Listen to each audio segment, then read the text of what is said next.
and good evening. We are back again with our guest, Darren from Lakeshore Paranormal. And Mark's not here, as you can see, so I have a guest co host, Nick, from the Things Network, basically. Right? Things Network? That's That's that's good enough? correct. Yes. So, how are you doing, Nick? It's been a while. It's Or, been, Darren, I meant. oh, okay. I'm sorry. It's been a while since you've been on here,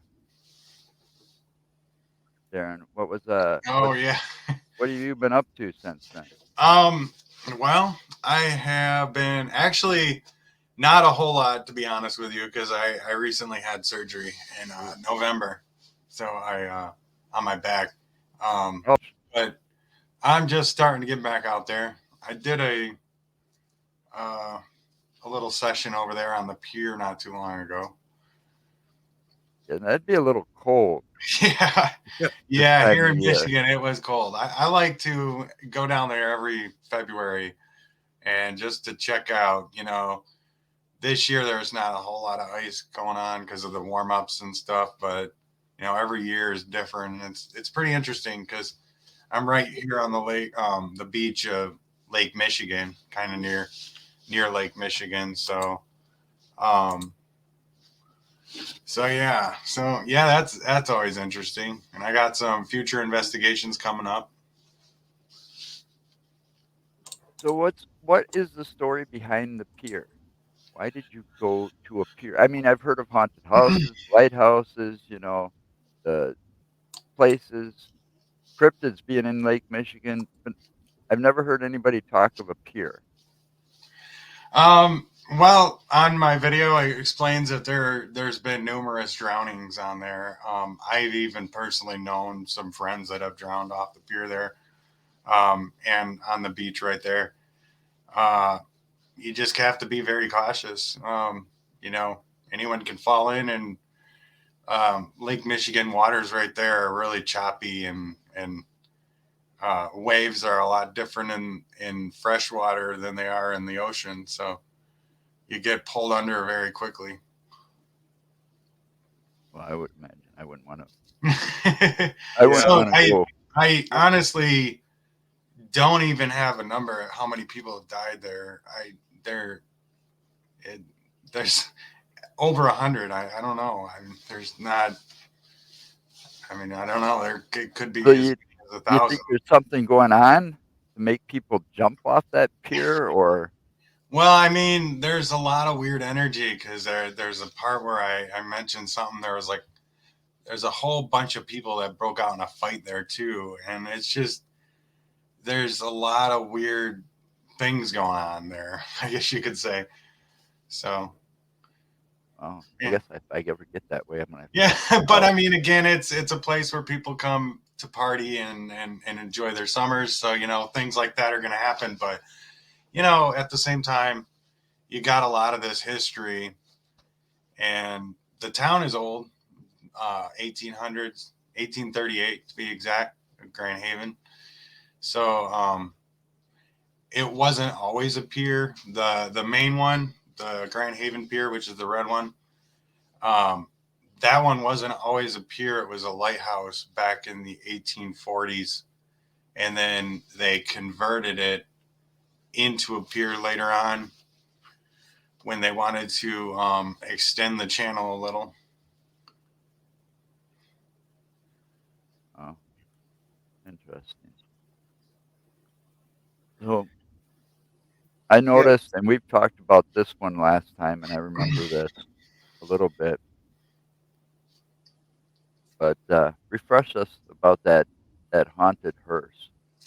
Oh yeah, so yeah, that was exciting. That was last summer. I filmed that. A buddy of mine had picked up a hearse from Texas, and he drove it all the way back up here. And it, I wasn't able to show too much of the outside. It had a lot of decals to it, like for political reasons. Um, but anyway, there's a lot of negative energy to it, and then also he let me hold on to it for a couple months. So I ended up staying in it just to see if I could capture any EVPs and feel any energies. That was pretty interesting. It was definitely one to mark off the bucket list. Camping out in a hearse. Would you do What that, better Nick? can you? Nick, would you camp out in the back of a hearse? Honestly, I mean, it's kind of hard to say, but I would be willing to give it a shot though, just to see how something like that would work. I think you'd have to have a coffin in the back for me. Yeah, Probably. that would be. Yeah, he said he wanted to get a coffin. There wouldn't Why be. I not? couldn't imagine though. There wouldn't be much room in there with a coffin in it. Holy cow! But that thing was roomy though. It was a big hearse and it was fairly roomy. I had enough room where I could easily, comfortably sit up straight and move around easily. So It's like Yeah, the it's only kind of place like that you could basically investigate completely by yourself. Like you don't yeah, need a big group or anything like yeah, that. exactly. Yeah, yeah, it was nice. that's something I need to get to drive around in. You know, just for I a didn't show. dare drive it though because I'm like terrible at like hitting curbs. So I'm like I told my friend I'm like I'm not gonna drive that. I am absolutely terrible when it comes to long vehicles. Well, I don't know if I'd want to drive it if it was haunted anyways. I'd be afraid of the thing taking over. I mean, the next thing you know, you'd have maximum overdrive too, you know? Might even create a distraction because it's gonna be one of those like you see in movies, like you may be driving it one day, and then when you look over your rear view mirror, there's someone sitting Oh right my behind you. gosh. That is just so what do you got coming up now that you're getting back out there soon? You know. um Nothing like for sure in the books except for probably not until like May or June. We're gonna be heading back up to the SS City of Milwaukee car ferry, and that is parked up in Manistee, Michigan. And they converted it into a museum and restored it, but it was an old 1930s car ferry that almost sank a couple of times. There's some pretty um, big, like, dents in the inside of it from when it carried train cars. So if you Uh-huh. even imagine this, there's like some of these big main beams that are actually bent from some of these train cars flipping over. And just to think of the power in the middle of Lake Michigan, just, with the waves crashing over and over. Oh, And there's some history there. But I actually was there before. I spent a whole weekend there. We plan on doing it again this year. But yeah, it's really awesome. It's an awesome experience because they have all the old like cook quarters like renovated, so they're actually full on like their living quarters. So we yeah. can actually stay the night there and have our own little room. And personally, I love it because it almost feels like you're stepping back into the 1920s, 1930s, and it's Well, just amazing. that would be like a World War II then, like vessel. Yeah, I That's mean, awesome. yeah. Yeah, it'd be interesting, but there is just on that lake alone. There's a lot of history of wreckage too. Absolutely. You know, and isn't there a cryptid or two that's usually Yeah, spotted on Lake Michigan in various yeah, areas? that's my wife's territory. She had experiences with the dog man here in Michigan. Yeah, the Michigan dog man I've heard of. Yeah, so I mean that the story she's told me is just incredible, and I 100% believe her. I mean, the way she describes it every time. I mean, she seen one and she thought it was a bear at first, but it wasn't a bear, and it's interesting to think about. But you know, I I haven't seen one myself, but we've been on a few investigations. But again, I don't know. There's a lot out there that we don't know. Well, at the same time, and I'm not totally sure of Michigan, but I'm pretty sure that you've got about the same uh, native creatures there as we do here in Wisconsin. And if I'm not mistaken, the only bear you're going to see in Wisconsin is the black bear, which isn't it's not even the biggest of all the No, bears. and we have a few black bears here too, and yeah, they're not very big. So, I mean, it'd be kind of hard to get. I don't know how tall they get. I'm not a bear expert, but I've seen them before, and they're pretty easy to. Oh, that's a bear. You know, They're I've usually seen about one like 6 before. feet tall, I think. Yeah, So at least. yeah. Um, but this dog man's supposed to be like anywhere from 7 to 9 feet in some cases. You know, that's a pretty big creature to try to, be a misidentification of something. Yeah, Unless your mind's really playing some wicked tricks on you. And which is possible because I don't, some of those sightings, yeah, they're probably pretty credible, but there's got to be those few in there that are misidentifications of something. Evening. yeah. Oh, that's Bry. He's someone I've co-host. He's another co-host that I was actually with earlier today on the Cool. Frighteners earlier this afternoon. Yeah, you're a busy person when it comes to podcast. Yeah, that's always been part of my schedule. It was fun though, hanging with you guys though that last few days. That was a blast. Yeah. Oh yeah, it was definitely. That's what I love about when it comes to hosting and co-hosting with podcasts. You always have a lot of fun with it. Yeah. So, you're gonna just pretty much stick to Michigan, or are you gonna venture out of that state soon? I mean, eventually. Right now, it's more of a funding thing, but I mean, not going to let that stop me, from further investigations here coming up. But eventually, I'll make my way outside of Michigan when the opportunity strikes. But the more I dig into Michigan, there's so much going on here, and I would love to even start I don't think getting we're up to going to the get to it UP. all in our. I don't think we're all going to get to it all in our lifetime No. in our state. Yeah, I couldn't even. yeah, like as much as we'd love to, there's just so many of them that you got so much going on down there in Illinois, and then you add in the mobster factor that, I mean, like I was telling Nick, man, I'd like to get down that way just to get to that area where the St. Valentine's Day massacre took place. Right. Oh, wow. Yeah. That's only like 20 minutes away from me. And when it comes to Michigan, yeah, you could go on and on and on. I've looked at that book that I've got. I've got a book that's written, but I'm pretty sure there's another one identical to it, but it's all about Michigan. It's like a roadmap to all the paranormal stuff in Michigan. I have some, and it just goes on and on and on. Books. I think I know which book you're talking about. Yeah, I just kind of perused it one day when I was at a library trying to get an autograph. My dad actually found this at a yard sale, and believe it or not, paid 50 cents for it. But oh wow, an atlas of Michigan cemeteries. Check that out. So there are 3,800 cemeteries in Michigan. Oh my god! Holy shit! That was more than I was expecting.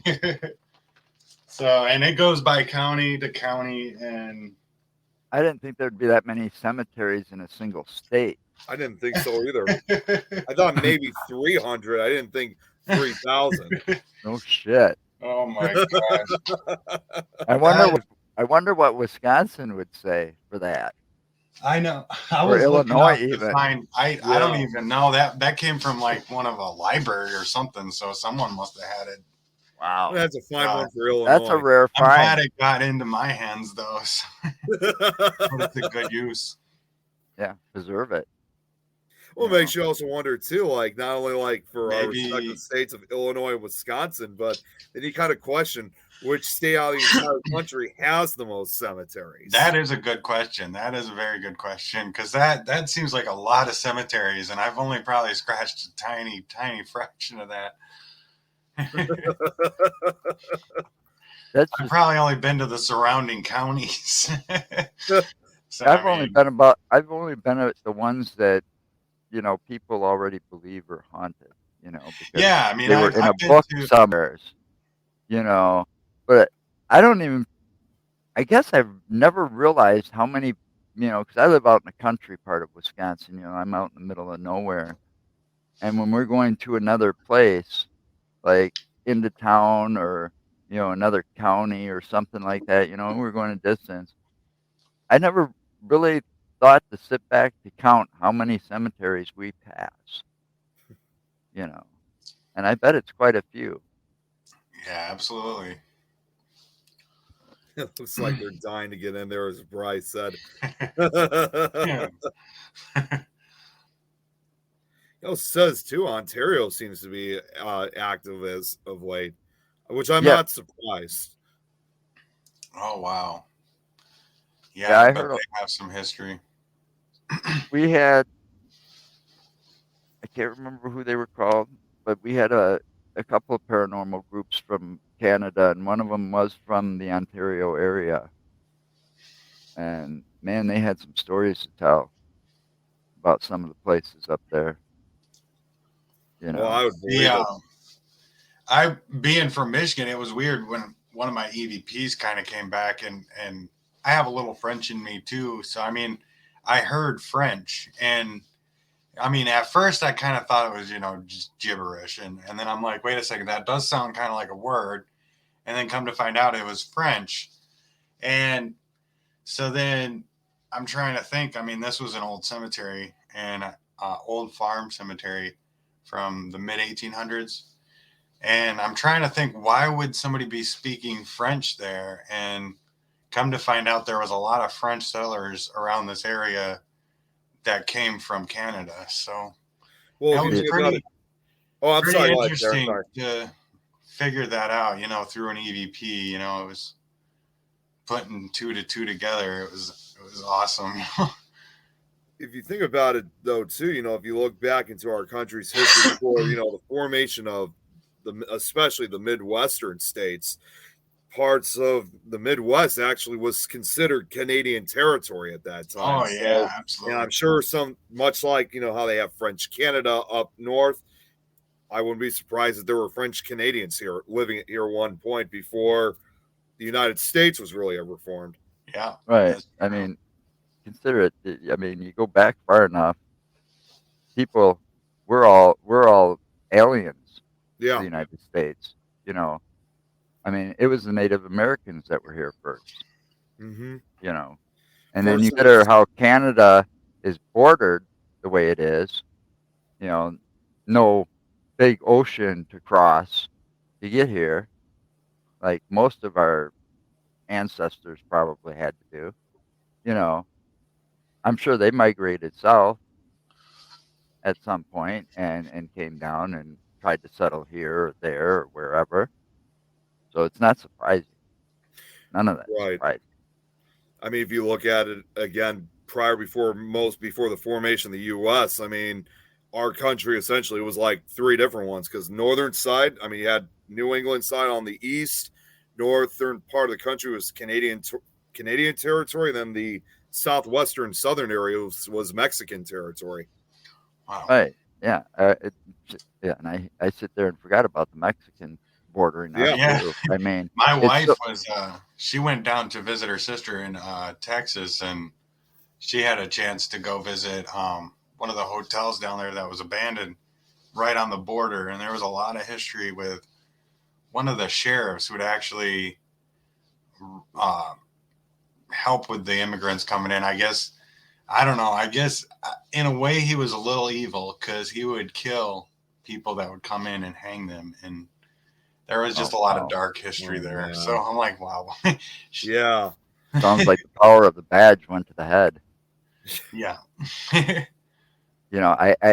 I like cases like that sometimes, but then again, at the same time, you wonder how those lawmen could be so Well, evil, I looked even into back him then. too.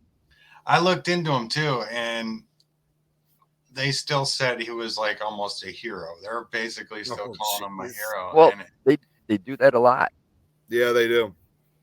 I mean, look at Cooper, for example, TB Cooper from the 70s. Oh yeah. Hijacked the plane. You talk to those people around Washington, Oregon, where that happened, where he supposedly, jumped out of the plane. Those people consider him a hero around there, a legend, but in reality, he's on the FBI's most wanted list, Right. as a criminal that hijacked a plane and to this day still has got away with it. Right. If I was the FBI, I'd be pissed off too. Yeah. They're not supposed to get away with that shit, but they did. Mm-hmm. But they can't Yeah, now, though. that's That nobody could do that now. Unbelievable. Nowadays. Sorry, I was just reading what Bry was saying. Spanish settlers are some of the oldest. Yeah. And there's also been recent evidence of Viking settlements. Yep, that's true. There were Viking Oh, yeah. etchings in some rocks and stones up in Lake Superior that they discovered. So, I mean, to think that there were Vikings in the UP of Michigan would have had to have been over 10,000 years ago, way before even Christopher Columbus, supposedly. I mean, maybe not 10,000 years ago, but I think it was at least 1,000 years ago. Yeah, 1,000 years. That's why I tend to question history sometimes. I always do. They say Christopher Columbus discovered America. I'm not so sure about that. Considering the history and the things we have found out today, with all these guys had to have been here, way back when, and that dates before he was even around. Right. Well, and also discovering too, like how cruel he actually was when he did. Because first off, he never even actually came onto the the actual mainland of the U.S. What became the U.S. It was more of one of the Caribbean islands, and secondly, he was a real cruel person who eventually did get arrested for the crimes. But furthermore, and I also recently discovered this too, even long before Christopher Columbus ever showed up, we recently had discovered Chinese may have been among one of the first groups, because there was a book that was written that was called 1422. It was about a guy who visited China, and he kept seeing the number 1422 all over the place. And he thought to himself, must have been a very important year for the Chinese. So he asked around, and apparently they say their ancestors actually visited the U.S. Of course, they were a lot more, as what they said, they were a lot more peaceful than the European settlers that arrived, over 60 years later. Well, you think about it, Wisconsin didn't even become a state officially until like 1848. Correct. Illinois didn't become a state until 1818. Yeah, right. So, 1838 or something like that. So you think about it, there was a lot of time for people to get here before that. Right. And with all that's bordered, with the Canada, Mexico, and all of that, yeah, a lot more likely some here first from those places. But then still, the original were the Native Americans. Yes. Yeah. And some of those and the white man in that kind of disrupting their holy cemeteries, like the burial grounds and those what do they call those the lines that you see on the ground? Not ley lines, right? Yeah, not the ley lines. What do they call them? Yeah, they're usually like shaped in characters. Yeah, they're like almost sketches in a way. I know what you're talking about. I can't remember the name of it. Yeah, I know what you're talking about. I'm drawing a blank right now. But we build over the top of those things. Oh, like burial and grounds. Then you wonder, and then we wonder why, things happen the way they do, or some of this paranormal stuff happens, or you go to a place and you're EMV or your EMP meter or a compass just goes nuts. Mm-hmm. Or you see the Bray Road or what was the other one? A Skinwalker or something like that. Like Skinwalker that Ranch, can yeah. be traced back. The Wendigo or something. They can be traced back to the Native Americans, and you wonder why that stuff is being seen so much. Well, we disrupted some of their holy grounds and some of their holy lands, and you don't do that. You get bad juju. It's just as bad as moving a cemetery, Right. or building on top of that cemetery and just taking away the headstones. You know, that came from the Poltergeist. That's what inspired the Poltergeist movie. Is people doing that. Those ideas had to come from somewhere.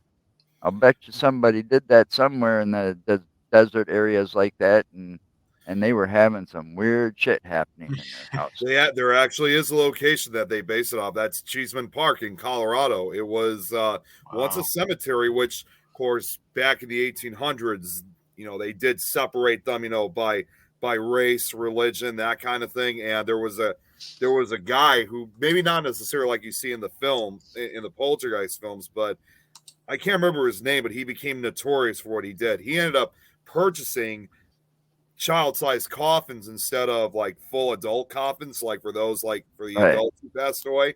And he basically took their bones and just mixed them up and then put them somewhere else. I mean, it was just incredibly cruel with what he did. Fortunately, he was caught. They did arrest him for it. I actually did a show at one point on it, which I think is still there. But because they no longer had a grave digger, not all the bodies removed. And then as time went on, the neighborhood was eventually built. They did indeed move the gravestones, but like in the movies, not the bodies. So that was the real inspiration of the Poltergeist. But see, how common do you think that was back then? It had to have been very common because it happened here. Doing something like that, especially back then, it was obviously very good to a lot of these gravediggers because they, unlike today, they know that they're not going to find anything or have any type of suspicion. I mean, it was that era where you could get away with a certain crime like that at that time. Wow. Yeah, I believe that too. Mm-hmm. This place is getting weirder and weirder. I mean, people are seeing U.S. more commonly nowadays. Right. You know what irritates me or bugs me a little bit is a lot of people don't know this. So recently a lot of people do know about the fact that they declassified a lot of UFO documents. Now the government's being sneaky. They're now calling them UFAs or UAFs. I've heard about that. Yeah, I think so now whatever happens from now forward is going into a different file. Classified file, so, yeah. They may have declassified what happened in the past, but now... Yeah, but a lot of that declassified stuff is still blacked out. It is, yeah. A lot of it is so redacted. That's it. Redacted was the word I was looking for. Ridiculous. Actually, it's called UAP. That's what it was. UAP. Yeah, that's unidentified anomalous phenomenon. Ridiculous, though. You're not going to be able to change that definition. No, they're always going to find a way to keep their tracks hidden. Not only here, but everyone around the world, and this also goes for even those who speak different languages. It has always and probably will always be referred to as UFOs. Oh, absolutely. Probably. I mean, I think it's going to stay that way for a long time, and it makes more sense. Yeah, it does. I mean, they tend to be what they are. They're unidentified flying objects. They're in the sky. Obviously, they're flying if they're in the sky. And we have no clue what they are. Well, that makes sense. And that's the same thing, too, also like with USOs, which is unidentified submerged objects coming from lakes or oceans. I mean, there's no way you're going to be able to change that either. So I think, honestly, out of all the countries out there that will probably never change the subject is undoubtedly Mexico, Central, and South America. Because in my opinion, just looking. I mean, you hear, hey Irene, good to see Morning. you. Good morning. Yeah, Irene. It She- don't look if like you look morning at- outside. Well, she's in Tokyo, Japan. So Ah, yeah. well, hello, So- Tokyo. But if you look at those countries, those countries have probably more UFO sightings than anyone. I've often called that area the UFO capital of the world, and they're always excited about it when they have these reports. So if they're going to try to change the name, it's going to take a lot of strength to do that, because people down there's no way they're going to change that name. Yeah. Well, I have a few UFO videos. Obviously, I probably didn't see anything when I was filming myself, but I touched base on a few cases that were here in West Michigan. So it was pretty interesting. I like being able to, diversify some of my content. I feel like paranormal is a broad term when it comes to like, it is. It's a very broad ghosts, UFOs, the cryptid, all sorts, whatever. Yeah, I like to do anything that's not really that just fits under that The unexplained unexplainable, pattern. basically. Right. It I like intrigues me. anything that intrigues me. Yeah, like the unexplained, like unsolved cases,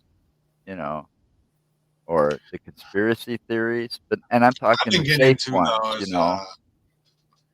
I've been getting into those 411 cases too a lot lately, and there's a really good documentary. It's the Missing 411.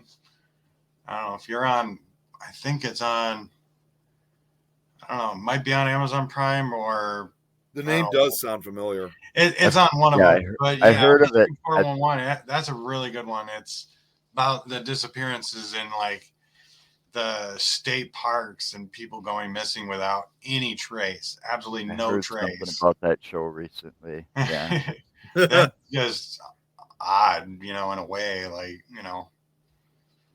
because Yeah, I mean, no if trace. somebody were to die, maybe an animal would come along and scatter the remains. You would find something. You'd find something. You would find something, but when somebody Think just about it. You got the FBI out there, or the police department out there with they've got specialized canines. You got the drug sifting dogs, and then they got the ones that'll sniff out cadavers and stuff like that. So if they go out there with a dog and they can't find something, it'd be kind of hard to explain, especially if somebody chalked it up, oh, a wolf, or you'd find a bone or something. Yeah. I mean, some of these creatures out there, depending on the area, aren't going to eat the whole body without a trace. No. There's going to be something left behind. Yeah. It depends on the creatures. I mean, here in Wisconsin, you got bears, wolves, cougars, but it's going to take time for that body to be totally gone. And there's still going to be bones left behind. Not to mention blood, too. Right. Yeah, blood. Yeah. Yeah, that's weird. It really is. It's strange. Some of that stuff, those missing disappearances, sometimes I think some of them just, when there's not a single trace and somebody just somehow disappears, most people, okay, back then it was the mafia was involved. Okay, yeah, they could do that. But what about, thinking on the paranormal level, somebody stumbled across a portal or something and stepped through it. That I've heard of stories doesn't know how to get back. I've heard of people just walking among these little, open portals, so to speak, and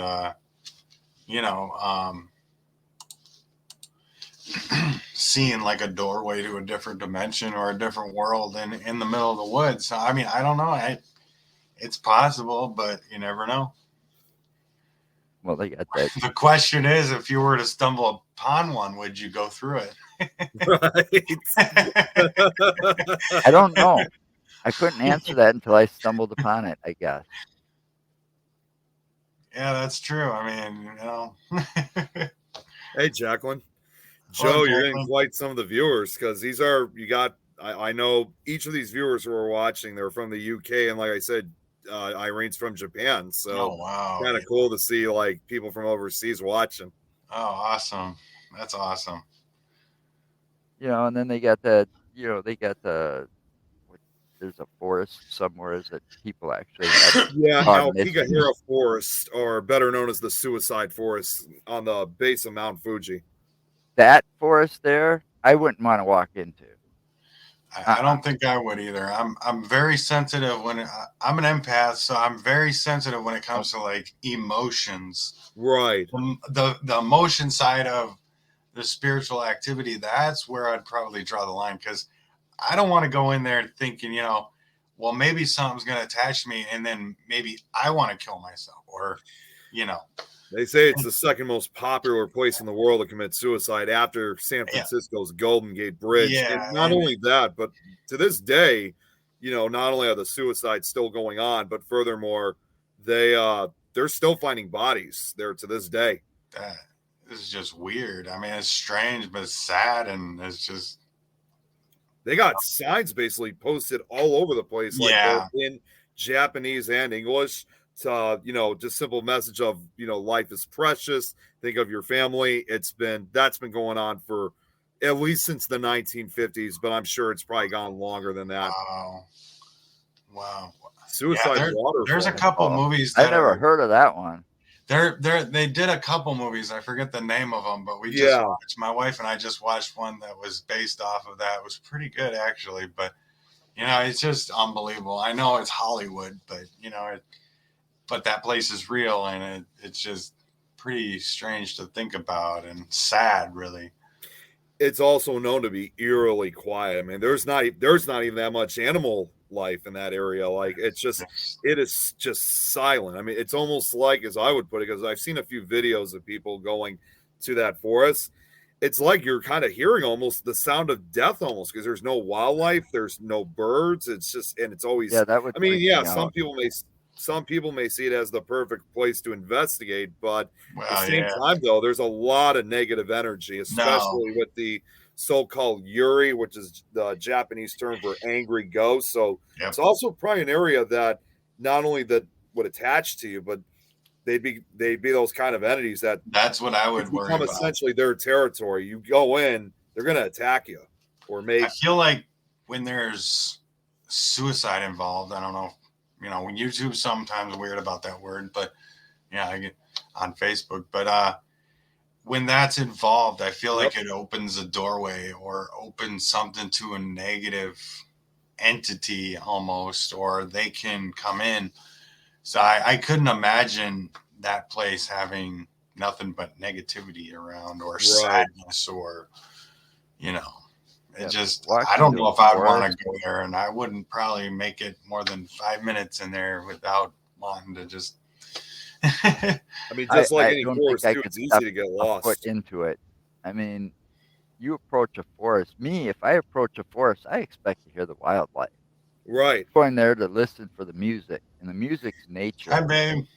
Yeah, I mean, it's like what Irene said. There's not even no bugs, no snakes, nothing. So, but it's also it's also a place too where, much like any other forest, obviously, they say there's also a lot of people who've been known to have gotten lost in that forest, because a lot of it is, while there are a few paths that do lead to certain areas, there's a lot of areas that are unmarked. So if you go on the paths, you're going to get lost. Jeez. I think there's a lot of places like that, though. Where there's more than that. Especially here in the United States, I know there's a few that I heard of where you can walk into the forest and you can easily get yourself lost. Mm-hmm. And might not be found for days. Yeah, I was going to say, even on rare occasions, sometimes may never be able to be seen again, at least for a few days, or even on rare occasions, even at all. You could just disappear and may never be found. Yeah, it is sad. That's my wife there, Allie. Hi, babe. Yeah, she's the one that went to Texas, investigated. She went with her nephew. Well, if she's interested in the dog man, she had us come to Wisconsin. We need to check out the Beast of Bray Road. Maybe that is something we can look into this summer, definitely, because we need to get out. We're trying to get out this year. out I'm of only an Michigan. hour away from Bray Road, so I'm pretty close. I'm to you. dying. Darren, I'm dying to get out. I've been cooped up all summer. I was cooped up Yeah, I've been or cooped all up summer last all. year pretty much because things marked in, and it's like me and the wife should have just went. And Well, that makes my two wife of and us. I I'm already human decided too. whether Mark wants to go with us or not. We're going out this summer, when that weather gets warmer. But we do have plans to make it back to Bray Road because we've been researching that place for like 3.5 years now. It's I would like to become actually. an obsession in a way. That would be awesome. We have a car ferry over here, right here in the town that I'm in. So I almost would probably. I would love to take the ferry.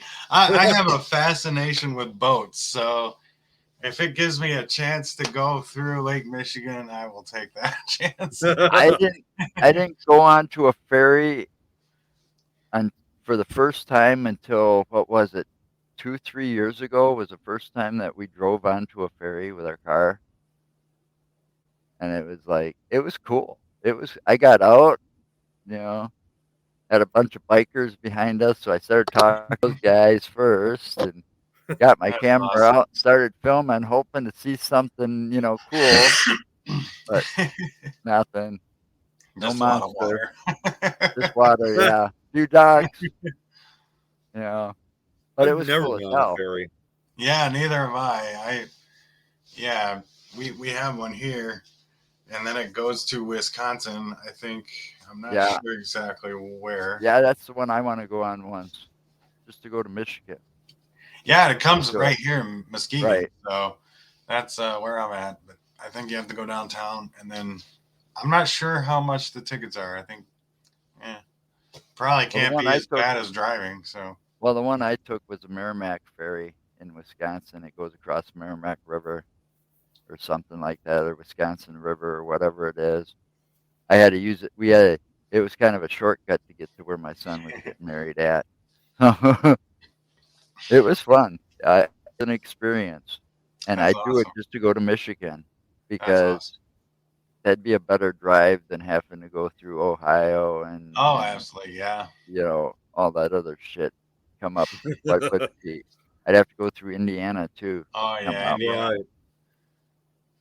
Yeah, I went down there when I went down to Joliet. That was the first time for me to drive through out of state. So it was a little. I actually have not been driving very long in my life. There was really, when I was growing up, I lived in a small town, Grand Haven. And Oh, so one of those ones you could walk from one end of the town to the Yeah. other in about 15 basically, minutes. so there was really no reason for me to get my license. I didn't get my license till I was like 32, 33. So, I mean, Wow. Well, so Darren, don't feel like you're by yourself because to this day I still don't have my license either. I mean, I think I've only been driving for 3-4 years now. So, but yeah, and sometimes when I get onto those big lanes, like those big, I think Like the what really was highways. making me a nervous wreck was when we were going right down to, like, when we hit Indiana, and then there was the big turn. Like, I don't know, there was like 5-6 lanes right there. Oh my gosh. I've probably been on that road too. My wife gets nervous over all those bridges, Hey, those big ones, the Right? big bridges. ones.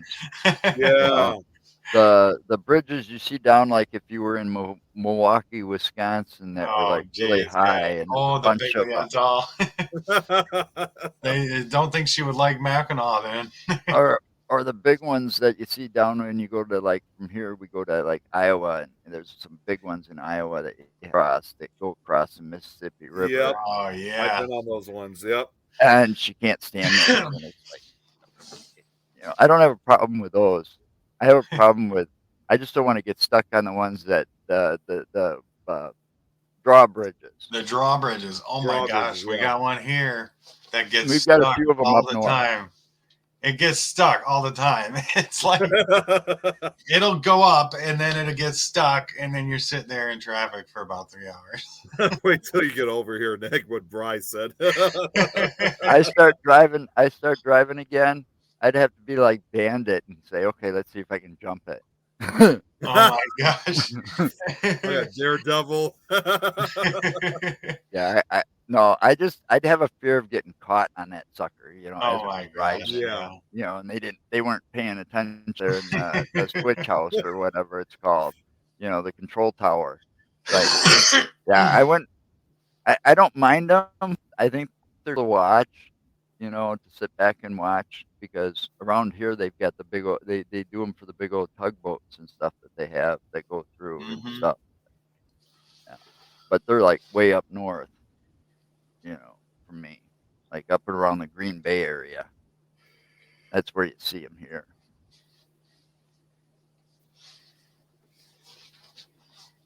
Yeah, I mean, I could, I mean, honestly, that's the closest one I think we have to that kind of bridge is kind of in that area, like with what you just said, Joe, about the one that goes over Iowa.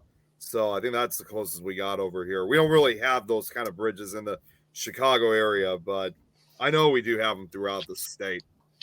I don't like driving no more. I drove living for too long. I got my license when I was 18, and back then it was a different when it came to driving. But nowadays, I was man, gonna say different everything. I get road rage just being a passenger.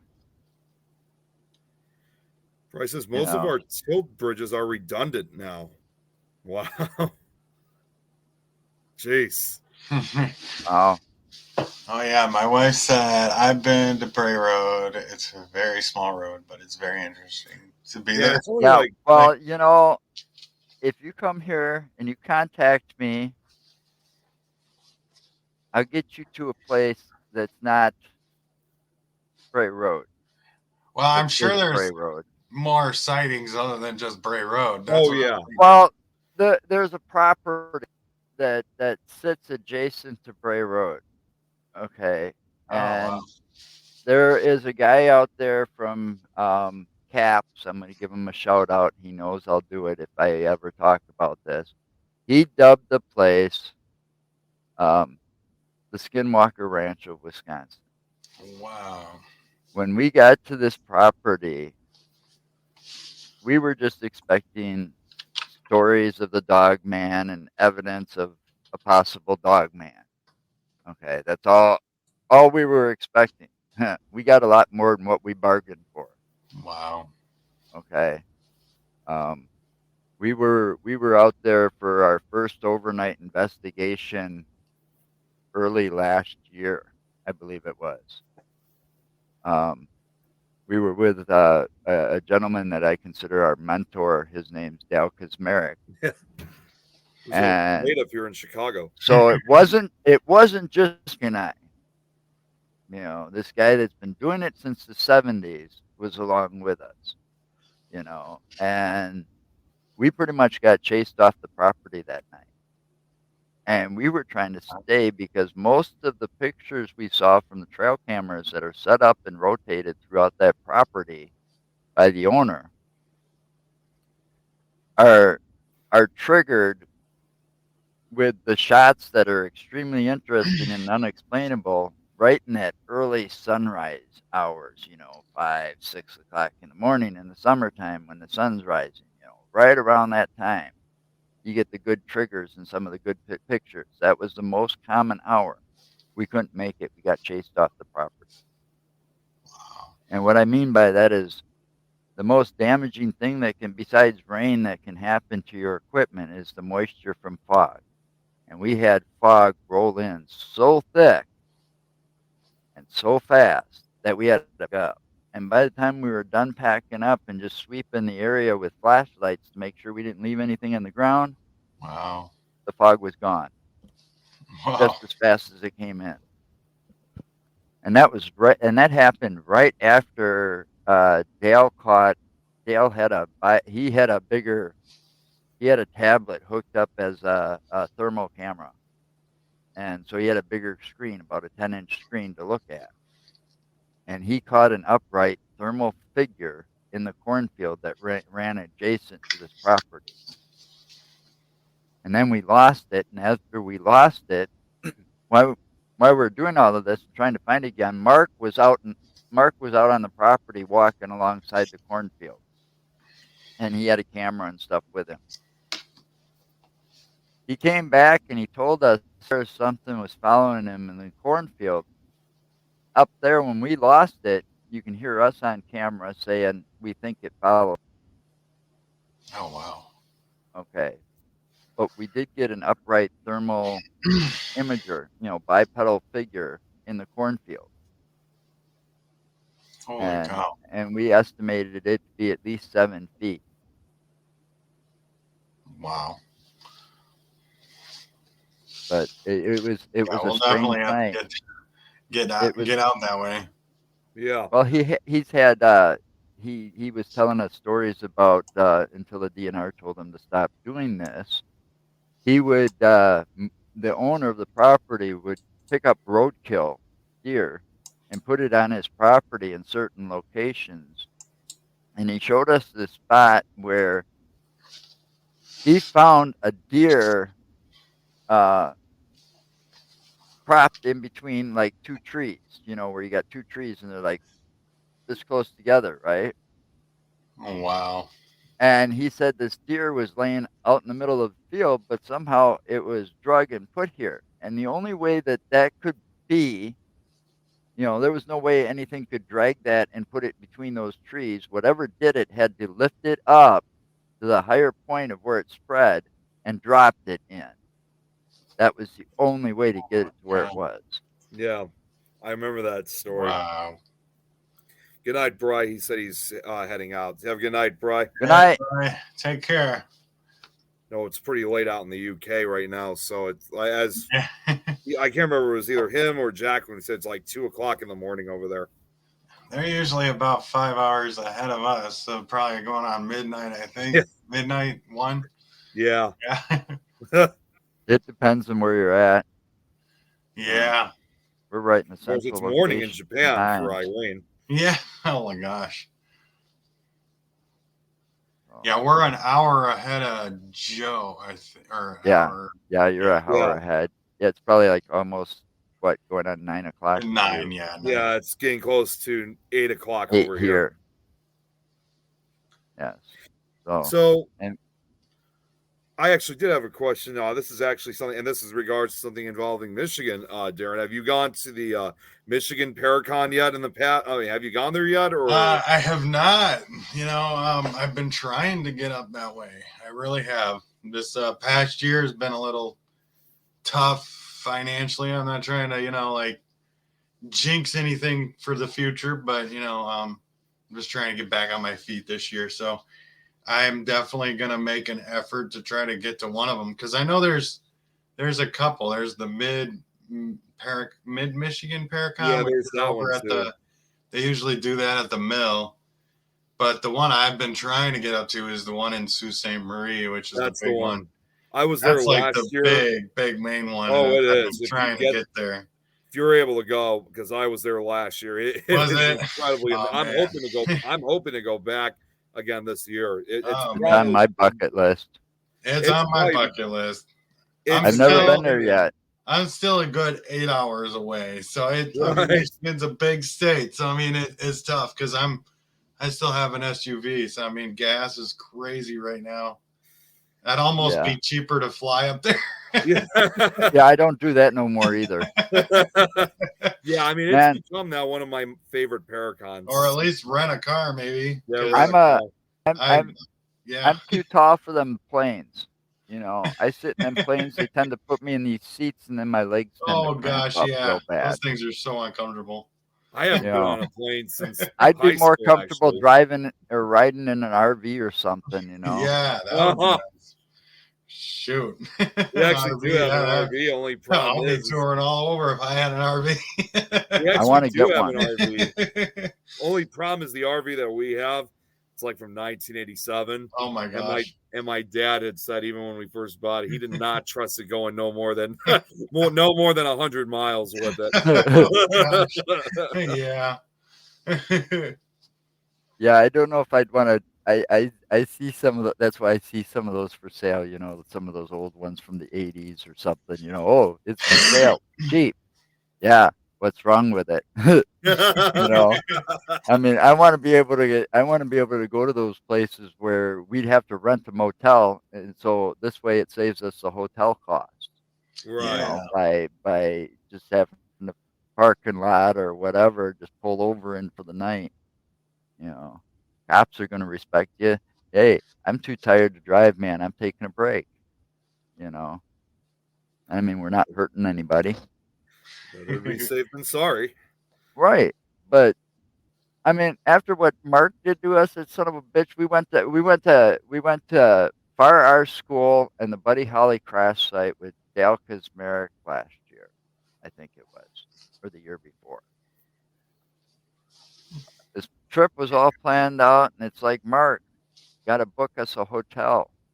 Oh no, we'll just play it by ear. Oh, jeez. We get down there, not a hotel available within 150 Oh miles. gosh. Oh man. And that was down in Maxwell, Iowa. You know. And it's like, you son of a.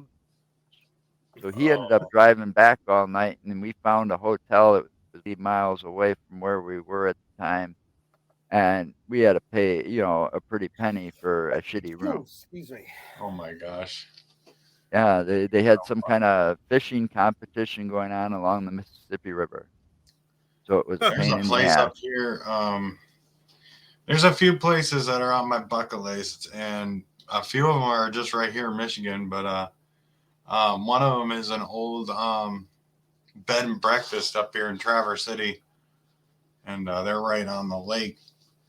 And I've heard of paranormal investigators being able to go in there and stay the night. So that's definitely something that's on my bucket list. That would be interesting to find out. Yeah, see, we should have stayed the night. We had a chance because we were there with Dale at Far Our School with Dale, and the people that were own the school at the time and were running it offered us to spend the night there, or we could even sleep in our vehicles out in the parking lot. Nobody'd bug us. We should have stayed there, bunked down there. Oh, oh well, shit happens. Well, if I got an RV, yeah, I'm traveling a lot. So I Yeah. want a new one. I want a new one because I want to make sure that sucker gets where it's going. But Right. Michigan's big on my list because of that Eloise. Eloise, yeah, no, I need to get over there too. I would love to investigate Eloise, just Where's once. the always at? That's in Detroit. Yeah. I'm literally on the opposite side of the state. So I'm over here on Lake Michigan side. So Okay. it can be a little tough. I don't like really cities, and plus, my truck don't lock very good, so I'm worried about break-ins when I go over there. So, and just like any city, there's always going to be, it's no different than like what we have in Chicago. There's a lot of crime and stuff that does so go I mean, I don't get over that way a whole lot, but I won't drive in Chicago ever. I go to Yeah, Lansing from time to time. There was a place outside of Lansing. I don't know if you ever heard of the Bath School Massacre. Yeah, I have heard from It 1927. was actually technically one of the worst school massacres in the U.S. history. I think it was one of the first. I think it was one of the first. It was one of the first and one of the worst because the only reason it doesn't stay on the radar is because it wasn't a shooting; it was an explosion. So I mean, but there was more deaths there than any other school shooting or massacre. Was it an intentional explosion, like somebody planted a bomb? This guy was one of he wasn't getting paid properly, so he had a vendetta. So it was like a disgruntled employee too. To boot. And that was, and this was an older guy. He ended up killing someone in his barn, and then he ended up taking a bunch of TNT and going up in front of the school and blowing the whole thing up. Yeah, there was. I actually just looked it up. 45 people were killed by this. One at the perpetrator's house. It was 43 at the school itself, including the perpetrator himself. One at his house. One later died in the hospital. So that brought the entire death toll to 45. But it was horrific. It was 38 elementary school children and 6 adults. Holy shit! Yeah. So they didn't even have a chance to be kids yet. Yeah, we No, were they there. didn't. I was there. I The went school there doesn't and I exist went to the cemetery where they buried a lot of the victims. Oh now. man, that's sad. Yet now today the school doesn't exist anymore. All there is just a cupola. I think that's all that A exists Coppola, now. yep. Yeah, And as I like don't a think it's memory. even the original. At the time I thought it was original, but then I did a little more research and someone had remade it and then donated it to the county. Yeah, it was Yeah. like to be a memorial for all the victims. And they Yeah. said this was considered at that time too. I mean, it's still considered probably the deadliest, but it was one of the worst until you had Well, Columbine, you had the Connecticut shootings, and then But all I these mean, other ones going it's on. sad well, that this one's fallen off the radar so much because I mean, it happened so long ago, but I mean, still, it's one of the worst. It has to be one of the worst.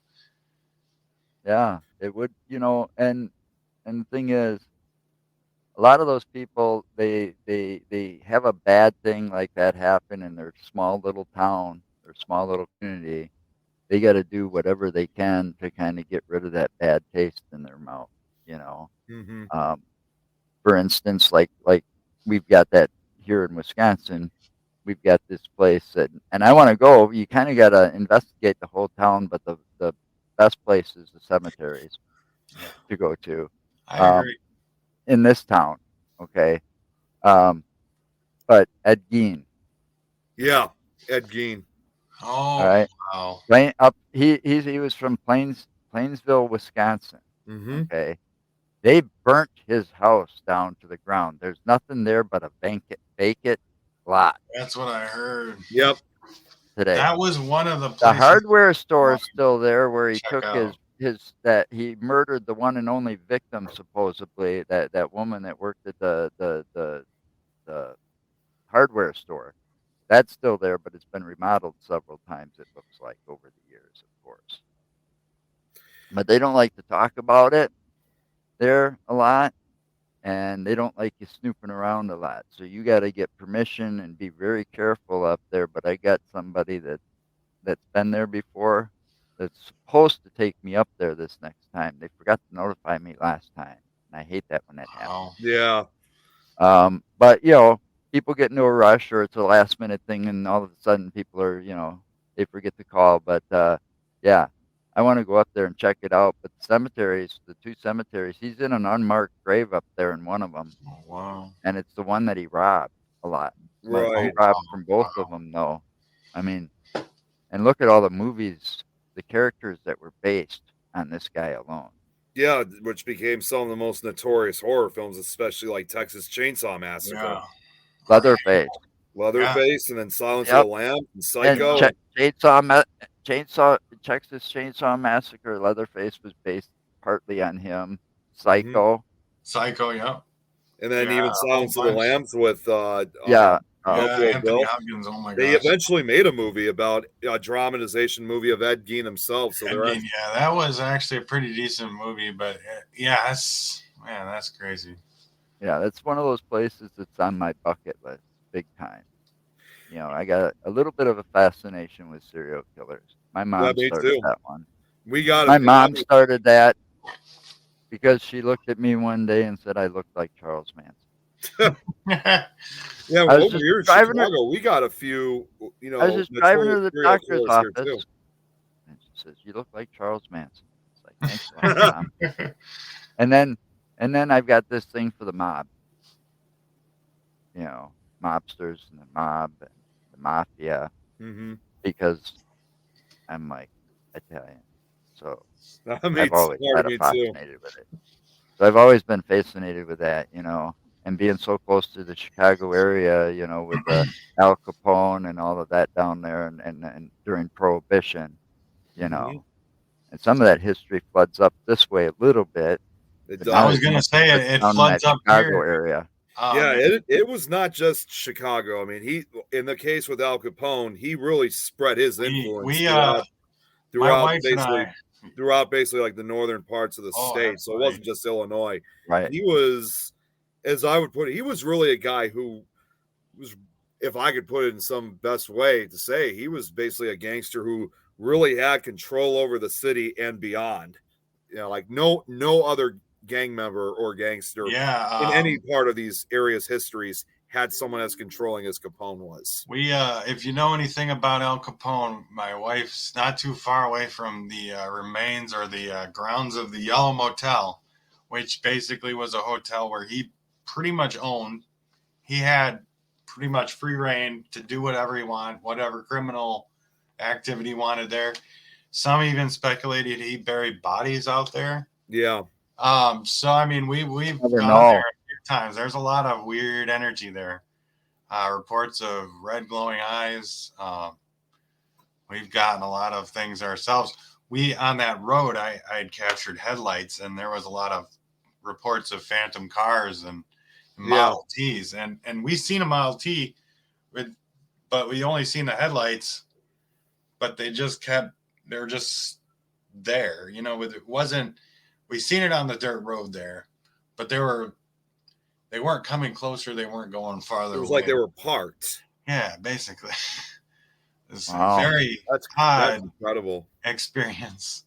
And then there was a hospital not too far from there that we had access to, and down below was a tunnel where, they filled it in, but there was a tunnel where he would sneak in people who got shot by the cops, or if they needed to get out real quick, Well, but the doctor there was crooked, and he would actually help those guys.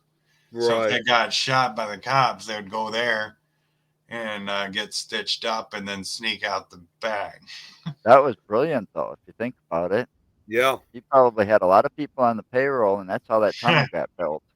Yeah. I mean, there was even beliefs that, as crazy as it's going to sound, especially maybe more in the Chicago area than other areas, but Capone even kind of had some kind of control over law enforcement that kind of made him immune from being arrested. I mean, it sounds like it. As I would probably put it, he probably had more control over the city of Chicago than even the mayor did. I mean, he could have been practically the mayor if he wanted to. Oh, yeah. And also, I was just looking this up, by the way. Just one quick thing about the Bath School disaster. You guys are not going to believe this. There was, this just happened last year in May.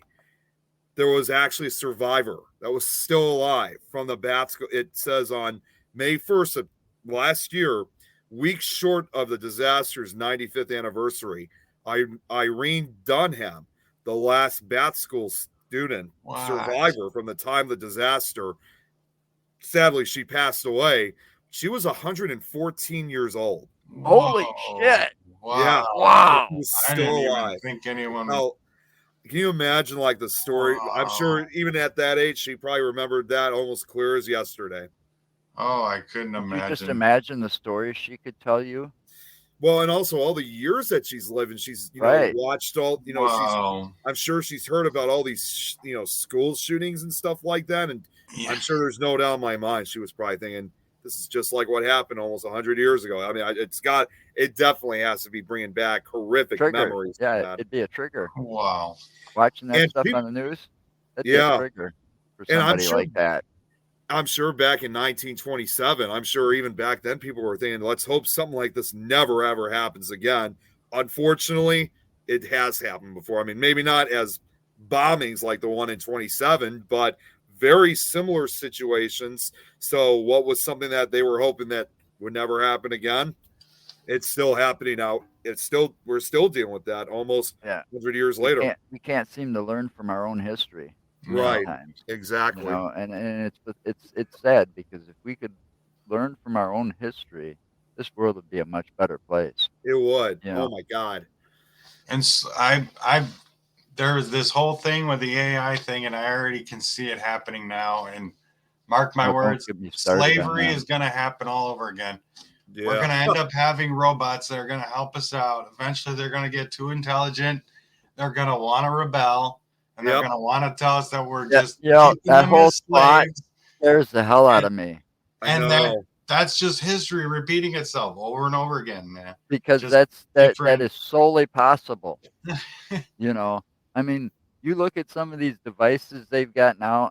Yeah, I call them. I say some of these are the fucking stupidest devices in the world. But then I tend to wonder because I'm a paranormal person, you know, and I'm an investigator first, mostly before we do the show. We only do this because it's cold outside, you know. Yeah. But you got those AI devices in your house nowadays.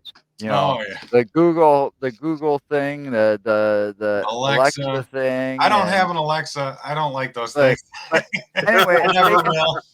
they can turn on and off your lights in your house, turn on and off the TV, you know, whatever.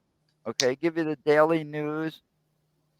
But here's the other thing on a paranormal point of view, I think these could be a good tool. Okay, I've had these suckers go off for no reason Wow. in my home.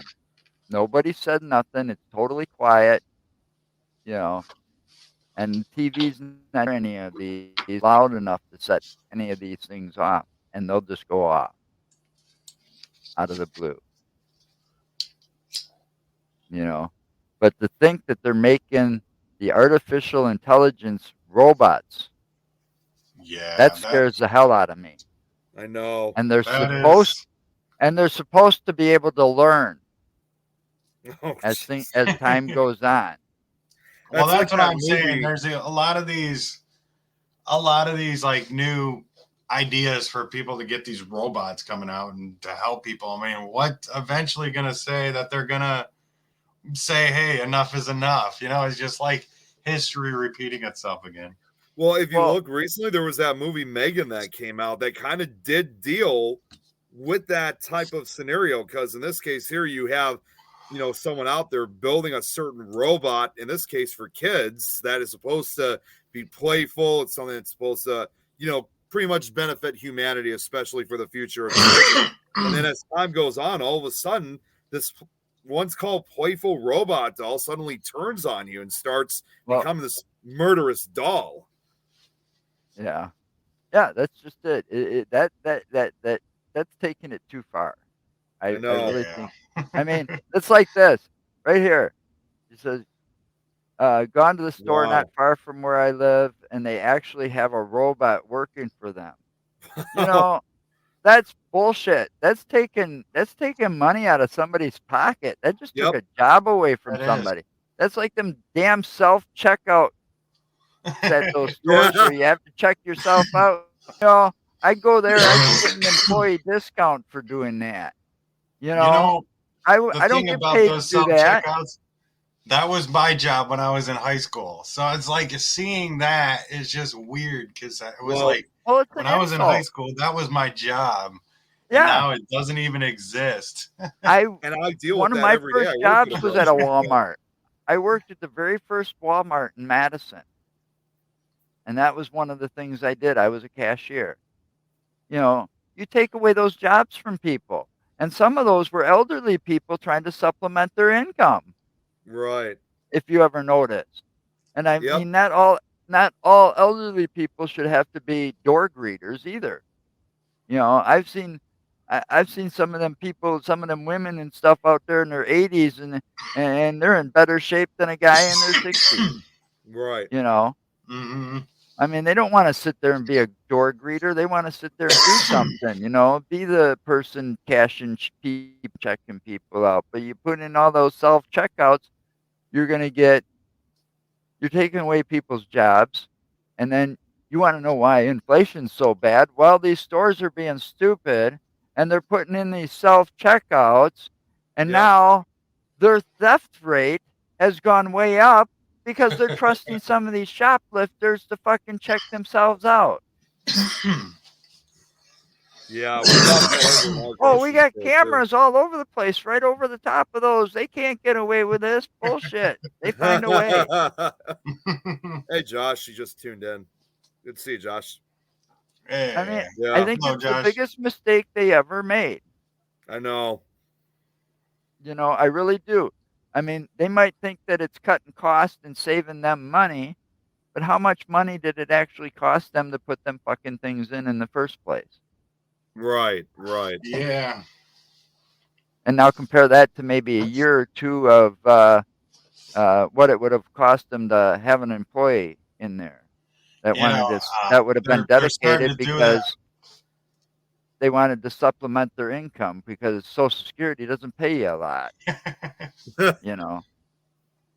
They're starting to do that with McDonald's now. They're doing more of the robot stuff. I've seen those. Yeah. You know, to be honest with you, I don't eat fast food. I really can't. I try so hard not to eat it, and it's especially getting too McDonald's. expensive nowadays. I know. Well, not even that. It's My gotten stomach really expensive. doesn't even freaking like fast food, so I just avoid it in general. But I hear that they're doing the whole automated thing. I mean, personally, maybe that's a good thing when it comes to fast food, so you don't get any boogers in your food.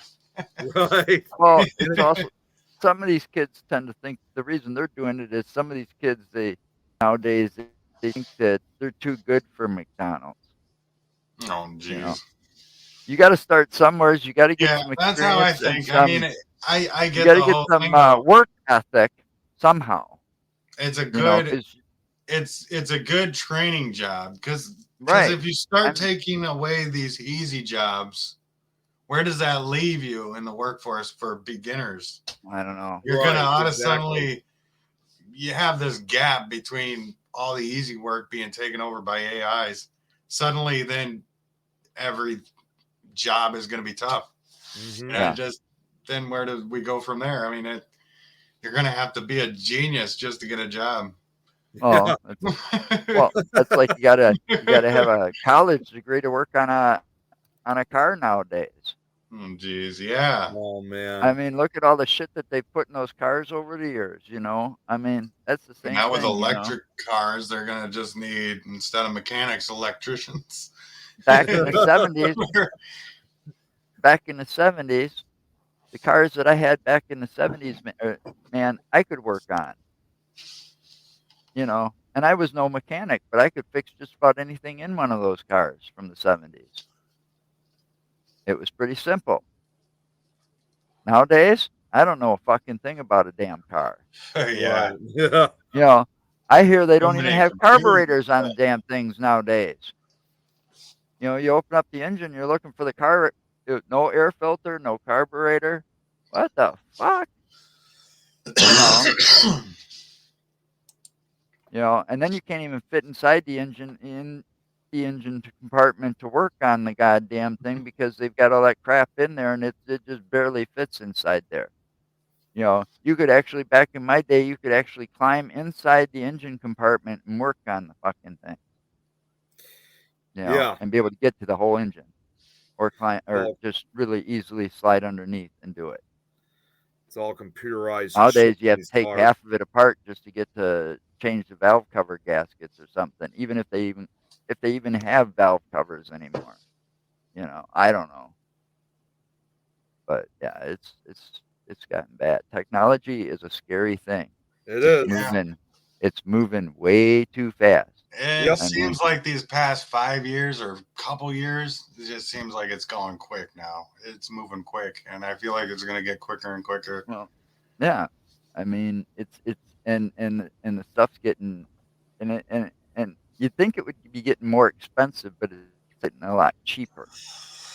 If you take this computer that I got right here, and I go back 5-6 years, I don't even have to go back that far. See, okay, I'd get nowhere near this type of computer at this price that I paid for it. I would have had to pay almost 2-3 times that to get something close to this. Okay, so the prices are going down. Now, if they do what they say they're going to do and start making chips here, just think what that'll do to the technology. Yeah. That prices are going to go down. The advances are going to go much faster. And the next thing you know, you're going to, those phones that we carry around are going to be even more dangerous than they are sometimes. I mean, people taking videos and stuff, they'll be able to record from their pocket or, whatever. I mean, it's just amazing. and it's scary all at the same time. And they need to leave the AI stuff alone. Right. AI robots and trying to make these robots to take over jobs that they think people are just too lazy to do, or they can't fill because they don't want to pay enough. Yeah. I think that AI technology for that kind of stuff is just messing in the wrong direction, and it can be a dangerous turn on the world. I would say And- let's I don't mind the AI stuff, the closer we get to, I grew up on Star Wars, so the closer we get to Star Wars, the cooler. So, but, when it comes to taking away the, jobs like that, especially the beginning jobs, and it seems like it's like they're really jumping the gun on that too. And it's like, why? Yeah. It's just, they want to save money. Yeah, I guess, but I mean, it's all about saving money, and not, and the turnover rates for some of those jobs that they're replacing were quite high in some places. But the reason they were turned over is because they weren't getting paid a whole lot. Well, those are entry level jobs, or beginner jobs, as you call it. I mean, you got to start somewhere. You got to learn somewhere. You got to learn to crawl before you can walk. But I think they've taken the AI thing and some of this stuff way too far. I have this app on my phone now, and they made an update to it where it can make ultra realistic pictures just by you describing whatever you want it to make, and it turns out to be a photorealistic picture. Well, those phones are nothing more than a computer in your hand now. Anything you can imagine, you can just come up with, and it's there. Yeah. It's just... Yeah. They're designing tiny little apps that take up very little space that can do a lot nowadays. And to think that this is just the infancy of it. I mean, imagine 50 years from now. Yeah. Imagine then, yeah. Just try to imagine growing up without this stuff. I was lucky enough to grow up without the internet, so I am thankful without for that. internets, without cell phones. I mean, so thankful. That's the same thing with me. I know I'm younger, but still, I was fortunate enough to grow up with the same, because we really didn't start. Honestly, when I look back at it, I was outside in the woods playing, making forts and... All right, see? So, all right, I like that. I like what you just said. You were outside in the woods making forts and stuff. So you were using your imagination. Yeah. Yep. Oh, yeah. All right. That's what I did. That's what's scary about Hollywood and some of these places, with this younger generation. They have no imagination. There's times, like sometimes when I'm talking to people, like even if it's people like around my parents' ages, and if they're on their phones and stuff like that, it's just like I think to myself, man, if I could trade places with the era that they grew up in, I definitely would, because it's like it gets annoying after a while. Like, when they're constantly on their phones. I mean, growing up for me, even when that drives me nuts. Even when growing up for me in the 90s and early 2000s, yes, around 2007 or so, that's when a lot of kids were starting to use cell phones. But of course, the iPhone was still, that was that thing that you had to be rich to have. That was when it was expensive as hell. They're sitting there with the nose in it all day long. It was like I can remember from my school days that even when they had them, they weren't really that frequently used. I mean, the only time that they were ever heavily used was just when they were listening to music, and that was it. Yeah, let's bring back those days. The simple. I miss them. I won't even go back to music in high school, because I know I love my music. I challenged my stepdaughter to give up her phone for 24 hours.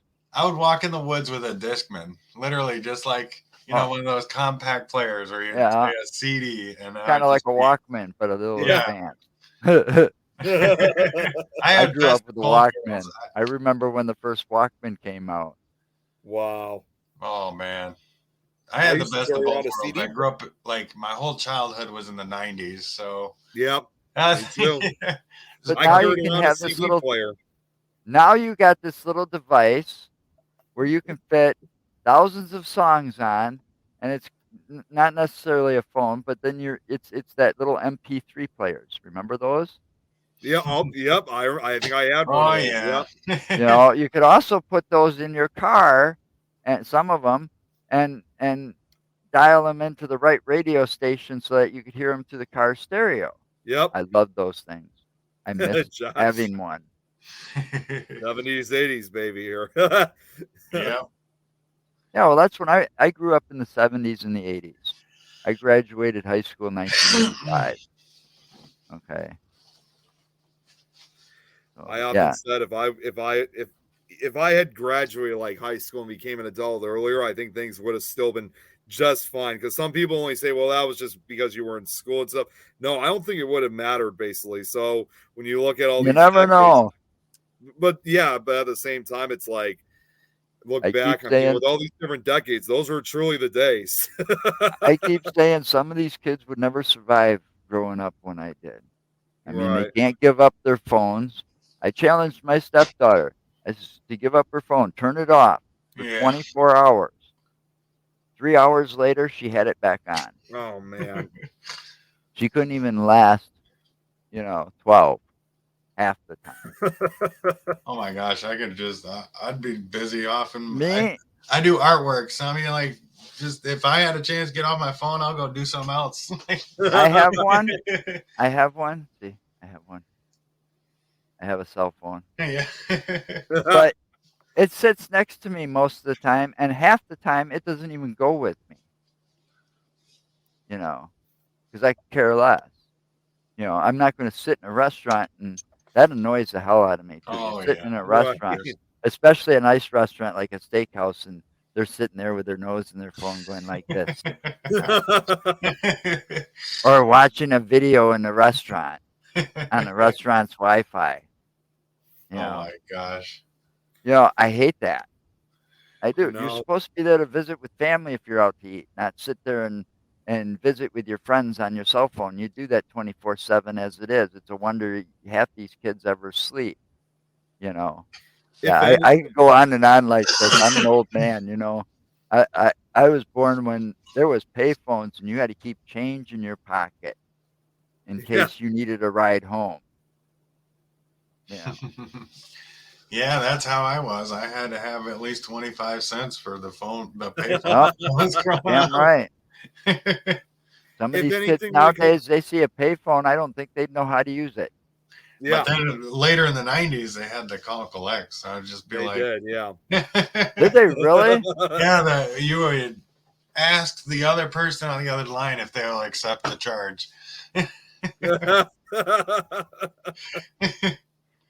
Back in the day, if I'd have called my house collector or something like that, my parent would have whooped my ass. Well, you know what I would do is it would actually give you a second to say your name. So instead of saying my name, I'd just say, "Come pick me up." Oh, so you had a code. So you had a code thing going on with your parents. That's funny. That was smart, though. Yeah, that was smart. I would have done that. But yeah, we didn't have to call collect. They were always payphones, all over the place. I saw one not too long ago. I was shocked. Oh my gosh. I went up to it. It didn't work. No dial tone. So, yeah. But it's just amazing the generation gap and I'm thinking, God, what did my parents think of my generation? I know. I mean, they grew up with even less. At least I was still a kid when cable came around. Yeah. I mean, I do remember when it was only 3 channels plus PBS, But when cable came around, man, I was watching channels out of Chicago in the morning before school. There was a show called Ray, and then right after was Ray Rayner. It was the Ray Rayner show. God, it was on before school in the morning, like 7:00 in the morning. My parents watched that too when they were kids. That was part of the Chicago history of television. Yeah. God, now he's really making me feel old. No.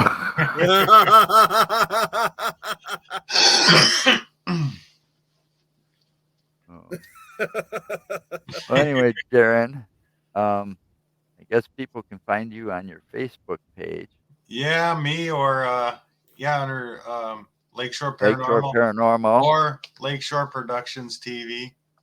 and then you've got a YouTube channel. Yep, Lakeshore Paranormal and Lakeshore Productions TV as well. But you don't have a real website yet, do you? I did, but then it kind of went under. I couldn't keep up with the. I didn't really like the site I was going through, so I'm gonna change that around. So Yeah, that happens. yeah. So So yeah, it I'll get happens. back up there. I don't have an actual website yet, but I'm everywhere else. I'm on TikTok, Facebook, Twitter, YouTube. You do TikTok?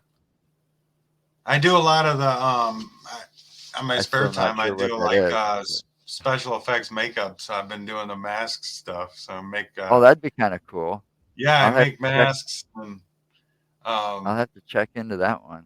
Yeah. They So used to have a yeah. show on Sci-Fi that did that. Oh yeah. Face Off. A That lot did of the people have been special. telling me Yeah, I've heard when of it that. was Yeah. going on. I knew a few people that actually went on there, but a lot of people were telling me I should go on there, but I was just well, then maybe you should. I'm They not even sure if still that do the show's show? still going on, but Yeah. I know it was really more into the sculpting, which I'm still kind of learning. So it would have been I don't know, it was stiff competition, I guess you could say. I have a lot of learning to do, but I guess you never know. Looks like Josh has got a question here. Just noticed. Is Darren officiated? I guess with LSS Japan. Yeah, I mean, I'm with LSS USA. Good buddies with Martin, so Me too. I could say yeah, I am. I was gonna say I think you probably Yeah. see me in the chat. Yeah, of course. Yeah. So yeah, I got to get back in touch with Martin here pretty soon. I've been kind of cramming everything in this week. It's crazy, but I'm trying to get back in touch with everyone and get on That makes track. two of us because Well, I suppose with back surgery, you were laid up for a while. Yeah, I mean, I'm just trying to get back into my routine because it's just been a little hectic. And then, I mean, my surgery, I think recovery was only about a month, but then after that, I ended up injuring my leg when we had the first snowstorm. I decided to go and document it. So then I slipped and fell, and I tore one of my muscles, like my I forget, like right there on the side of my knee. But yeah, so that was no fun. I ended up going into the emergency room, and then they put me in a splint, and they told me I couldn't do a whole lot for about 5 weeks. oh boy, I'm like, oh my gosh, I just got off of surgery too, and it's just like, man. Then Yeah, they're make sure you that stay off your feet, then. So, but I'm getting there. I'm getting back on my feet, getting slowly. I can still feel a little pain in my leg, but I'm trying to take it easy, not Well, too. hopefully you'll be all ready when the warmer weather gets around. That's what I'm hoping. Yeah, hopefully, we said earlier, hopefully we can eventually plan something for Bray. That would be awesome, man. We really do need to come up with something because it's been way too long on my end before since I've been at an actual location, because sometimes life happens. Yeah, it's been a while. Yeah, life happened a lot last year. I can't always focus on the YouTube stuff, as much as I wish I could. It's tough to get out to actual locations from time to time. So but it's been enough time where we definitely need to get out this year. So we're itching to go back. We've got Dale wanting to go back to Bray Road with us. We spent 3 years investigating this property after discovering it and meeting with the gentleman that owns the property. Dale wants to go back with us, but it took us all that time before we even released anything, and we released it at the Milwaukee Paranormal Conference. Oh, wow. For the first time. So that was our thing then. We don't have anything for this year yet, so we don't know if it's going to be Bray Road or something new this year, because I'm pretty sure we're getting asked to go back to the Milwaukee Paranormal I as was going to guest ask, when speaker. is Milwaukee Paranormal Con this year, Joe? Um, I believe it's going to be right around. Well, it's always right around T. Krulos's birthday, and I think that's in November. Okay. It's later in the year. It's after the summer's over. Okay. So during the So fall. so it's either October or November. I can't remember which. It was in the early part of it, like the second week. You know, because this last year I think it was like the 12th, 13th, and the 14th. It's always a 3-day event. It's free to go to, and it's always at It's always been at El Verno College in Milwaukee. Yeah, I'm looking on the page right now. They don't have a date yet, but they have been posting stuff, a few different things about for 2023 Sparacon. Yeah, yeah. The director for that is T. Krulos. Yeah, we didn't get. We attended the first one. We were just there attending the first one, and had a blast. And before we left, T. Krulos came up to me and Mark and just basically told us, didn't ask us, he just told us that we were going to be part of the following year's Milwaukee Paranormal Conference. So it's like, oh shit, talk about pressure, you know? So, and I had stage fright real bad, real bad. Oh, I got wow. stage fright real bad. All right. I mean, I freaked out. I I freaked out for a fundraiser. My dad's like, you raised all this money, wanted to give me, they presented me with an autographed football at Barry Alvarez and all of this, and I freaked out, man. I couldn't give the speech. I was freaked out. Um, but I made it through the Milwaukee Paranormal Conference, thanks to the guy Wow. that owned the property and some advice that he gave me. So he gave me some good advice. It's just don't look at those people straight in the eyes. Look above and beyond them, type. That's what I'm probably going to be doing actually later this year. Because Joe, I thought I should let you know that I just recently got a message from someone who would like for me to be a speaker at a Paracon later this year. It's going to be down in Central Illinois, though. It's Cool. I don't remember what the name of it is, but it's in the town of Clinton, which is about 2.5 hours southeast, I think, kind of somewhere in the central part of the state. And they asked me to be a speaker for this thing, so I'm nervous Cool. about it, but at the same time, I've always heard the more you do, the more you do stuff like that, the more chance your stage fright could finally start lowering down. But it's not going to be anytime soon. The date that he's chosen for this won't be until pretty much really close to about Halloween, about Saturday, October Wow. 28th. So it's That's still when a lot of the something. conventions pick up too, is right Yeah, around it that does. Halloween time frame. Yeah, it's it's gonna be a while. I mean, they haven't even really fully confirmed and have because it's still in very early development, but I guess only time will tell, as we get closer. I mean, I can't say obviously anything else because there's just not that many details. I mean, understandably, we just entered early February. We don't have any other details. Well, I found that doing the podcast like this and talking to people that I don't know at first, and with all the people watching, even though I can't see them, helped. But the best advice I got was from the guy that owned the Bray Road property that we go to, and he just said, "Don't look them directly in the eyes. Look above and beyond them." And it helped. I mean, I was nervous at first, but it went off a lot better than I thought it would. It was our first time as a guest speaker anywhere like that, and I'm going to be looking forward to doing it again and hopefully more often. It's awesome. Yeah. That makes two of us because like I said, just last year, I had my debut last year at another Paracon here in Chicago. Oh, well, on the outskirts, but it was also in October, and we actually had it broadcasted on the network. So it was nice to have my debut of doing something like that. And yeah, I'm kind of with you on that, Joe. I'm hoping to do it more often too in the future, so I don't always have to be nervous about it every single time. Right. Yeah, I'm kind of like that too. I still get shy, even on my channel too. So I'm Well, still camera shy, even though I've been doing this for the almost first 5 time I years. had to actually get up in front of people was when it was like 2020.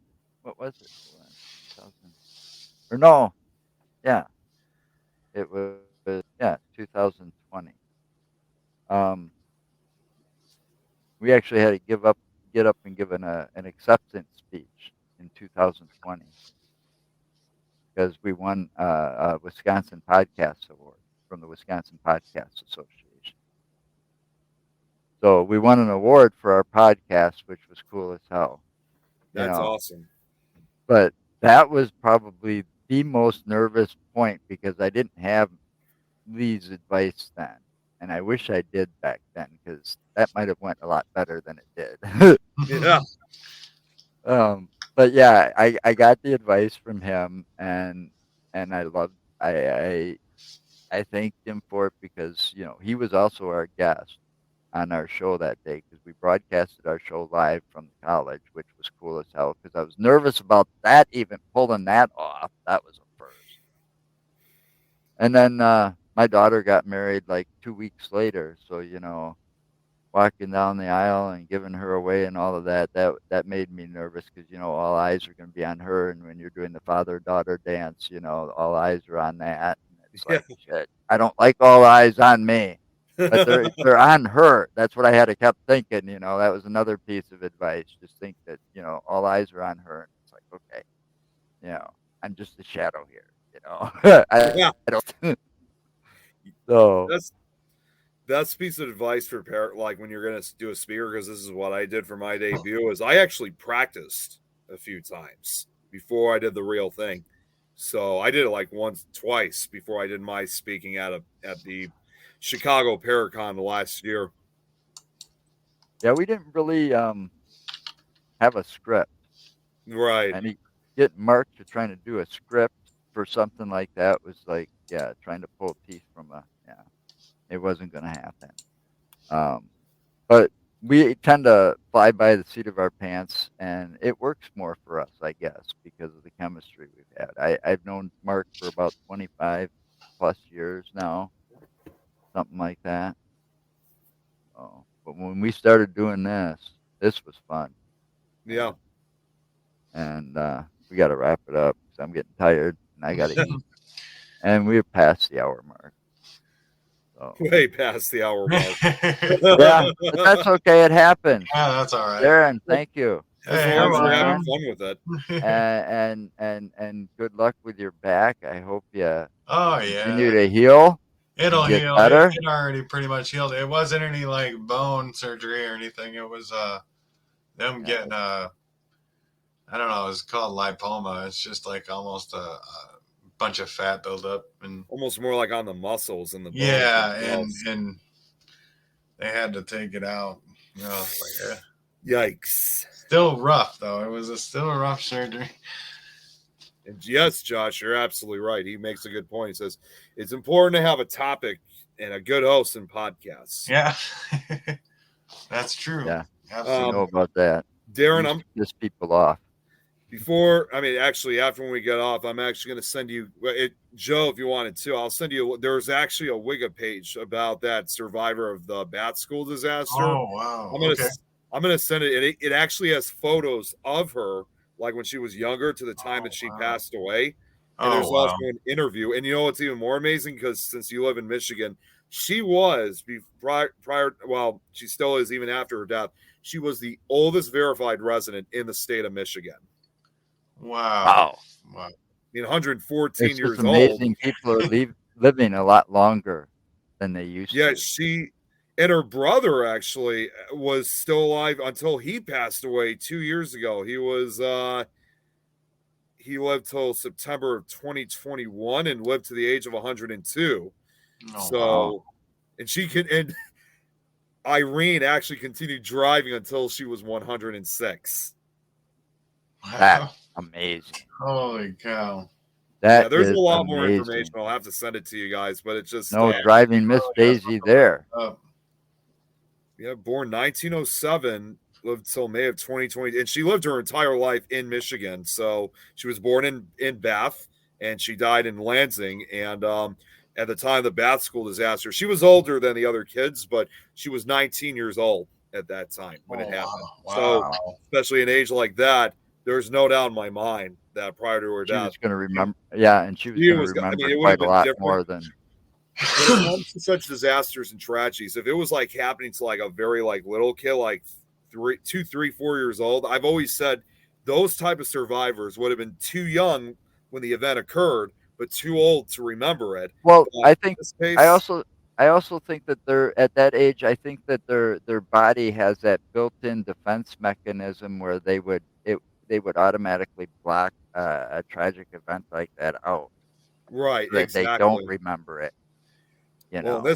in this case, she was 19, so this was Yeah, she's definitely gonna something remember every detail. she was never going to forget that. And even I'm actually seeing right now, I'm just found a picture again. I'll send the page. She even went.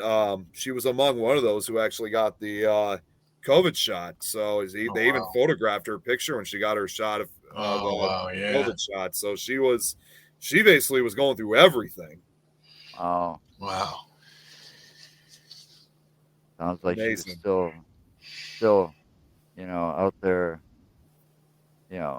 being alive at 100 and whatever. Yeah, 114. Yeah, she I even mean, attended There's a photograph of her when she was in her late 60s, and this was when she was attending the 50th anniversary of the disaster. It was during the Bath Consolidated School Class of 27 in June of 1977. That would have been the 50th anniversary of it. Oh, wow. wow, She probably that's never just thought she'd live amazing. to see all this. So, Well, amazing. it's amazing what the will to live is a strong thing too. Yep. And if she had a very strong will to live, I could see some. I mean, look at some of these people that are living over 100 years old nowadays, I and some of the know. amazing things they do or have done. You know, She survived a bout of colon cancer, surprising her doctors. Whoa. Jeez. I'm not, Sadly. I wasn't supposed. I'm living past my expiration date, Yeah. as they say. You know, I mean, I wasn't supposed to make it this far. Right. I mean, I was diagnosed with AML leukemia December Oh, 4th, wow. 1995, and those doctors said on that day I wasn't going to make it to see Christmas that year. 3 Oh, weeks my away, gosh. Wow. and here I am almost 20 years later. Yeah. And the bone marrow transplant was only supposed to give me an additional 10 years. So that means I was supposed to die in my 40s. Wow. I'm in my 50s now. Wow. So, who knows how far I could go. I keep telling everybody I'm going to live forever because I'm a vampire. Hey, it could be possible. I could make it to 100 and something. Maybe I'm not done yet. Yeah, maybe not. I hope so. I don't want to die tomorrow, that's for sure. Yeah, right. Well, if I can give you But guys, anyway, I was going to say, if I can give you guys a little bit of leeway in this case, I mean, the now oldest person that's in Michigan now is Bonita Gibson. She is 111. She was born back in wow. 1911, so she is now Wow. the oldest verified. And much like some of these other people, she said she remembers the Spanish flu pandemic, and one of her brothers went to fight in World War One, and she also survived whooping cough as a child. So Wow. she was another person who got the COVID shot. So she along with Irene, they were apparently among the oldest people to have ever gotten the vaccine in the world. Wow. So that's amazing. That's a strong will to survive right there. Oh yeah. And I think that's what gets people over those things like cancer and stuff like that, and gets them to fight it, survive it. Right. I mean, I believe that's what got me to survive it. But I'm going to end this now. We can talk backstage if you want. Sure. Anyway, so thanks for watching, everybody. It's been fun. Insane Asylum is going to be back next Friday, hopefully with Mark. If not, well, too bad for Mark. We'll have fun without him. And Janet Ramsey, speaking of Michigan, Janet Ramsey and her crew will be with us. and it's always a fun blast with her too. So thank you, Darren, for coming on. Yeah, you're welcome. Thank you, Nick, for filling in as co-host. Absolutely, my pleasure. And everybody, stay safe, and remember, anything's possible. We'll see you next week. Take care, guys. Good night.